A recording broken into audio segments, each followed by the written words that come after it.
ನಮಸ್ಕಾರ, ನಾನು Sheeba, the milk consultant, Lakshmi machineries, Bangalore.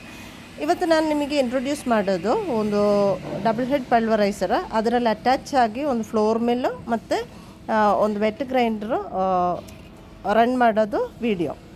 ಈ ಇದರಲ್ಲಿ ನೀವು ನೋಡ್ಬೋದು, ಇದು ಒಂದು ಡಬಲ್ ಚೇಂಬರ್ ಪಲ್ವರೈಸರ್ ಬರುತ್ತೆ. ಅದು ಒಂದು ಕಡೆ ರಾಗಿ ಗೋಧಿ ಎಲ್ಲ ಬೀಸೋಕ್ಕಾಗುತ್ತೆ. ನೆಕ್ಸ್ಟ್ ಇನ್ನೊಂದು ಸೈಡಲ್ಲಿ ನಮಗೆ ಖಾರ ಪುಡಿ ಮಾಡ್ಬೋದು. ಅದೇ ಪ್ರಕಾರ ಒಂದು ಫ್ಲೋರ್ ಮಿಲ್ ಅಟ್ಯಾಚ್ ಆಗಿದೆ ಬೇಳೆ ಎಲ್ಲ ಮಾಡೋಕ್ಕೆ. ಆ್ಯಂಡ್ ಜೊತೆಲೂ ಒಂದು ವೆಟ್ ಗ್ರೈಂಡ್ರು ಕೂಡ ಅಟ್ಯಾಚ್ ಆಗಿದೆ. ಇದೆಲ್ಲ 14 ಇಂಚ್ ಮಿಷನರೀಸ್, 10 HP ಮೋಟರ್ ಕೆಪಾಸಿಟಿಯಲ್ಲಿ ವರ್ಕ್ ಮಾಡ್ತಾಯಿದೆ. ಒಂದು ಬಾಕ್ಸ್ ಮಾಡಲ್ ಬರುತ್ತೆ ಈ ಮಿಷಿನು. ಒಂದೇ ಮೋಟ್ರಲ್ಲಿ 4 ಮಿಷಿನು ನಮಗೆ ಬೆಲ್ಟ್ ಆ ಕಡೆ ಈ ಕಡೆ ಚೇಂಜ್ ಮಾಡಿಕೊಂಡು ರನ್ ಮಾಡೋಕ್ಕಾಗುತ್ತೆ. ಇದರಲ್ಲಿ ಖಾರ ಪುಡಿ ಎಲ್ಲ ತುಂಬ ಫೈನ್ ಪೌಡ್ರಾಗಿ ಸಿಗುತ್ತೆ. ನಿಮಗೆ ಕಾಂಟ್ಯಾಕ್ಟ್ ಮಾಡಿ, ಇದರಲ್ಲಿ ನಂಬರ್ ಕೊಟ್ಟಿದ್ದೆ, ಕಾಂಟ್ಯಾಕ್ಟ್ ಮಾಡ್ಕೊಳ್ಳಿ.